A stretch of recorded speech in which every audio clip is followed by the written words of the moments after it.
The International Space Station is a large spacecraft that orbits the Earth, and it's like a home for the astronauts.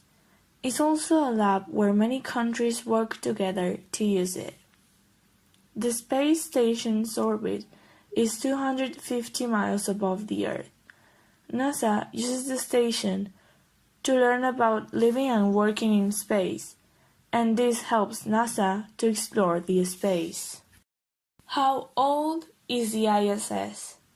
As you know, the space station is made of many pieces, and the first piece was launched by a Russian rocket in 1998. 2 years later, the station was ready for people. The first crew arrived on November 2000, and over time, more pieces have been added, but it was finished in 2011. How big is the station? It is big enough to cover a football field, including the end zones. 6 people are able to live there. It has science labs from the United States of America, Russia, Japan, and Europe. What are the parts of the space station? The parts of the station are called modules. The first modules had parts needed to make the space station work, but also astronauts live in those modules. Modules called nodes are the ones that connect different parts from the station.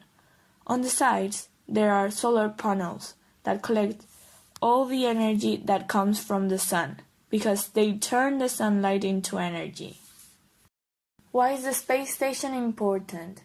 The space station is like a home in orbit for astronauts.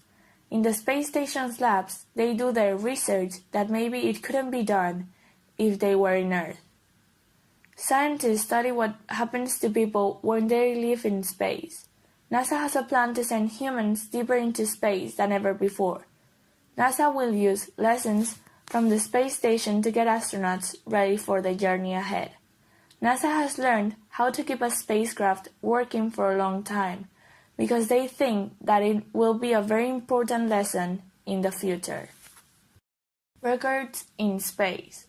The ISS has reached several records, like for example, the most consecutive days in space by an American.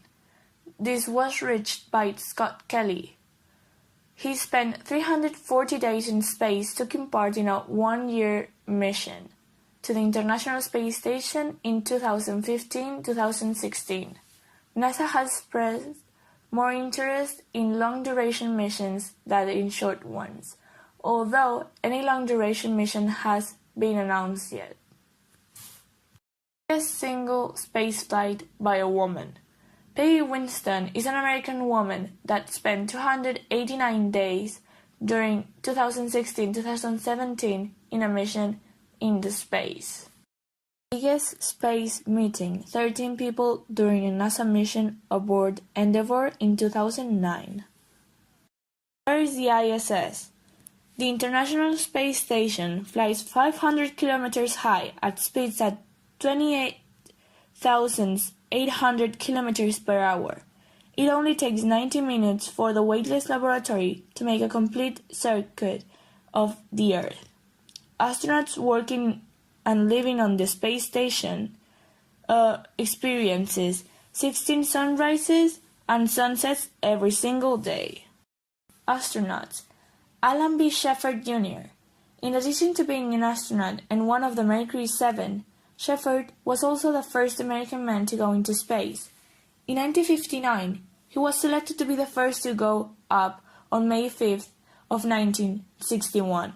He also went on the mission Apollo 14, the third mission to land on the moon. He was photographed on the lunar surface playing a round of golf, hitting 2 balls across the surface. John Glenn Jr. He was chosen by NASA to be part of the Mercury 7, 1959, became the first American astronaut to orbit the Earth and the 5th person to go into space. He became the last surviving member of the Mercury 7. James Lovell Jr. He is most famous for his role as a commander of the Apollo 13 mission, which suffered a critical failure en route to the moon, but brought back safely.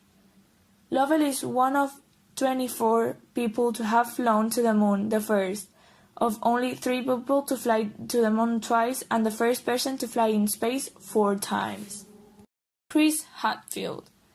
In 1992, Hatfield became part of the Canadian Space Agency and was assigned to NASA's Jones Space Center in Houston as a technical and safety specialist for shuttle operations development.